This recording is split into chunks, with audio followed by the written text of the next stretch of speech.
রাজশাহীর মাটি ধানেশের ঘাটি।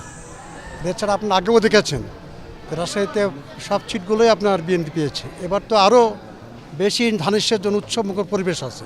মানুষ শহীদ জিয়ার আবেগ, খালেদা জিয়ার আবেগ, তারুণ্যের অহংকার, তারেকের আবেগ, উনি দীর্ঘদিন বিদেশে ছিলেন, দেশের মাটি পা দিয়েছেন। আরও মানুষ উচ্ছ্বাসিত, যাতে মানুষ ঐক্যবদ্ধভাবে ধানেশে ভোট দিয়ে বিএনপিকে ক্ষমতায় নিয়ে আসবে ইনশাল্লাহ আগামীতে।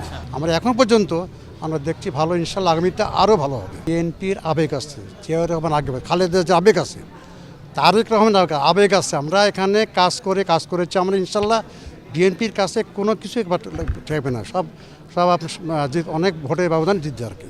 বিএনপি এত আবেগ মানুষের মধ্যে আছে, বিএনপি ভোট দিতে চায়, বিএনপি ক্ষমতা আনতে চায়। সুতরাং আমরা ইনশাল্লাহ আগামী দিনে আমরা এই 6টা আসনই আমার পাবো ইনশাল্লাহ। আমি মনোনয়নে আমি জমা দিয়েছি, পুঠিয়াতে দুর্গাপুর জমা দিয়েছি, এখানে জমা দিলাম আমি ইনশাল্লাহ। আমি আশা করি যে আমি পুঠিয়া দুর্গাপুরে অনেক ভোটের ব্যবধান, অনেক বেশি ভোটের ব্যবধান পাস করবো। কারণ আমি উপজেলার চেয়ারম্যান ছিলাম, আমি কাজ করেছি এলাকায়, আমার সততা আছে, মানুষ জানে যে আমরা কাজ করি। এছাড়া আমি 2008 সালে আমি নির্বাচন করেছি আমি।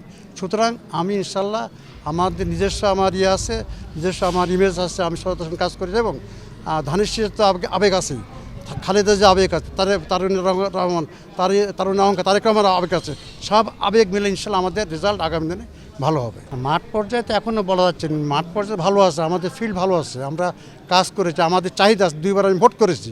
সুতরাং মানুষের আমার প্রতি একটা আলাদা চাহিদা আছে। এখন যে ভোট যারা বিদ্রোহী প্রার্থী হতে চাচ্ছে, আমি তো বুঝি না কারা বুঝতে পারছি না যে তারা কারা বিদ্রোহী প্রার্থী। সুতরাং আমি ধানেশের প্রার্থী একজন মনে জমা দিচ্ছি। তবে তার মধ্যে যদি আপনার কেউ কোনো গোসা, কোনো মন খারাপ হয়ে থাকে, ইনশাল্লাহ কয়েকদিনের মধ্যেই সব ঠিক হয়ে যাবে ইনশাল্লাহ আগামী দিনে।